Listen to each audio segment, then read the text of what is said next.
What's up, guys? Welcome back to Storytime with Uncle Reddit. My name's John, and this is r/Tales from Tech Support. Well, we missed a couple more episodes because once we got back from Florida after helping my mom set up for the winter, my wife got sick, and then I got sick, and I still feel like I'm talking straight through my nose, but I'm not hacking at the moment. Eyes are not too watery. It's like allergies, flu, all kind of rolled into one, so bear with a weird voice, and we'll see if we can get through this. All right. Screensaver causing bad server performance. Way too many years ago, already to my liking, I was called in to troubleshoot an issue for a customer.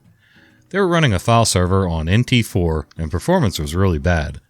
I went in and at the admin's desktop I did some file copy operations, and indeed, everything coming from just that specific server was slow. Went into the server room, which was just a small room with a desk on which the servers were standing. No rack-mounted systems. I unlocked the display and went through the logs, but couldn't find anything. But the admin came in and said, "What have you done? Things are running smooth again." Baffled by this, I went back to check with him. Walked a few hallways to his desk and then did a new test, but things were slow again. I walked back to the server, and just as I was running through the logs again, I got a call from the admin that things were fast again. Back to his desk, but nope. Slow. Back to the server room, and then just before I walked in, I noticed through the small window next to the door that the screensaver on the file server had come on. Some wild 3D pipes thing or so. Walking into the server room, the door always hit the wobbly desk enough to move the mouse a little to cancel the screensaver. I called the admin to ask if it was fast again, and indeed it was. Then waited for the screensaver to pop up again, and the system immediately became slow again. Issue solved. I'm not sure about a server, but I'm pretty sure that you don't want a screensaver on a server at all, of any kind. You know, I guess the computer thinks it's hibernating or going to sleep or power saving or whatever.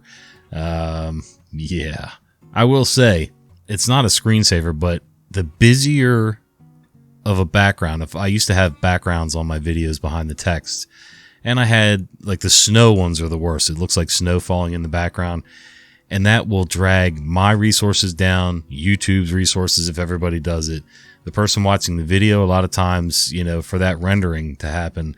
So, yeah, I know when a lot of those graphics go on, it will hog up some resources and make other operations slow. So, I'm guessing that's similar. It feels similar to me. So, if I'm wrong, you guys will let me know.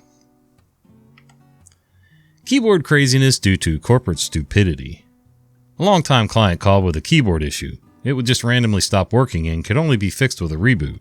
However, it would stall again at some point, but it was always random. This guy, we'll call him Red. He owned a branch office of a financial consulting company. He had a few people there. Red is no dummy, knows enough about computers to install software and hardware, swap out components, etc. So he opted out of the corporate recommended IT support because they were very expensive and very slow. When he was truly stumped with an issue or just didn't want to take the time to solve an issue, then he would call me. So anyway, on with the keyboard issue. He'd reinstalled drivers, swapped out the keyboard, and a few other items until he was ready to fix it with a chainsaw. This gave me a pretty good baseline on where the issue was not located. My first step was going to be swapping the keyboard to another USB outlet. Could be he goobered it up somehow and it's just making intermittent contact. I pulled the case out from under the desk and discovered all of the ports were occupied, even on the front of the case. So I started tracing the wires. Printer, mouse, scanner, keyboard, Wi-Fi, headset, external hard drive, and a big red button with corporate's logo on it. Press the button, browser should launch, and takes you to their homepage. I had never seen one of these, so I decided to try it. Nothing happened. I figured it was outdated or I had the driver removed or something like that. But at the back of my pea brain, a little voice was telling me to unplug the button and test the keyboard.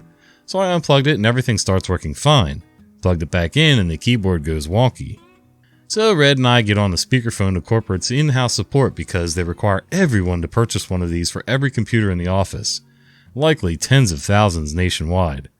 Red says, "The big red button's not working." What? And the IT guy immediately cuts him off. "Disconnect all the buttons and throw them away." Apparently there was an epidemic of this going on company-wide. The guy on the phone said there would be an email from corporate next week telling everyone else to do the same. Seems about 30% of these things were defective. There would be no refund either. Red was not happy about that, especially considering his lost time from keyboard craziness and the lost funds from me and the buttons. Red later heard through the grapevine that some VP had a kid with an ad specialties biz and convinced marketing to buy these things without consulting IT. The vendor could program the action of the button to do whatever the customer wanted. The total cost per unit was about 50 cents. The company sold them for $20 each.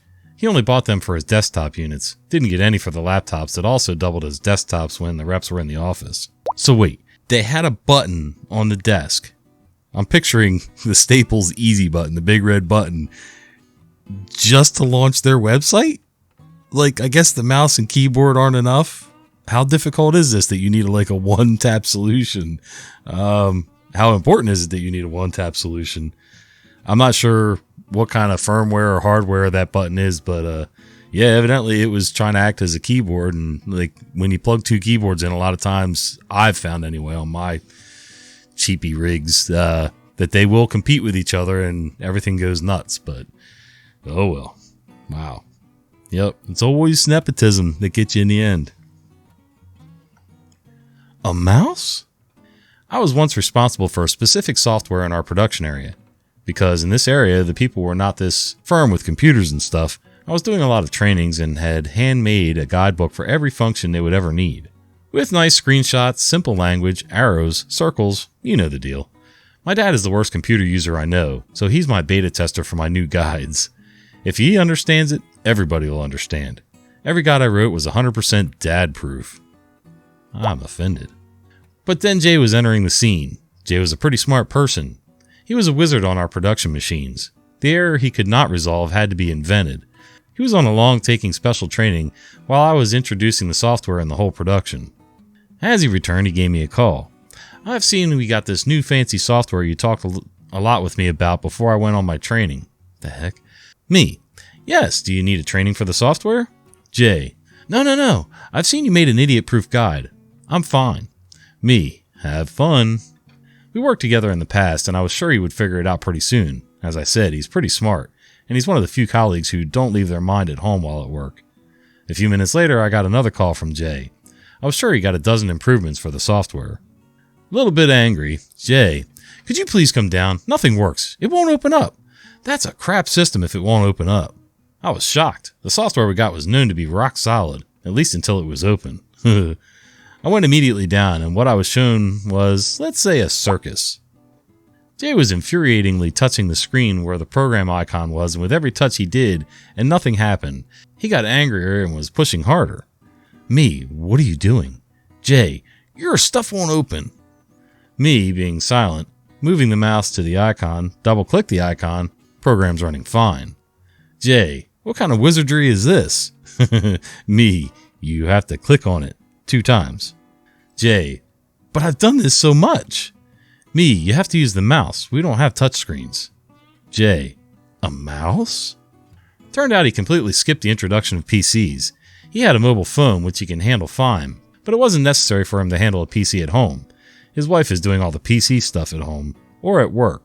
He's the wizard of the machines. The only thing he would need a PC for was the new software. After shortly explaining how a mouse works, the only thing he said was, now a lot of stuff I've seen in the past are making so much more sense. You can call me faker for this story. I wouldn't believe it either if I wasn't there. Not at all. I wouldn't call you a faker one bit. My grandkids, by the time they get old enough to start messing with computers, they'll be so ingrained with tablets and even touchscreen laptops that, they see granddad's old battery-operated Logitech mouse, they're going to think it's, some kind of newfangled thing or maybe some relic, whatever. But, yeah, I'm pretty sure nobody's going to know what a mouse is soon. But as long as I'm living and breathing, I got a dozen of these things that are sitting aside in the box, so I'll have, as long as they make batteries, I'll be good. Again, I am not tech support.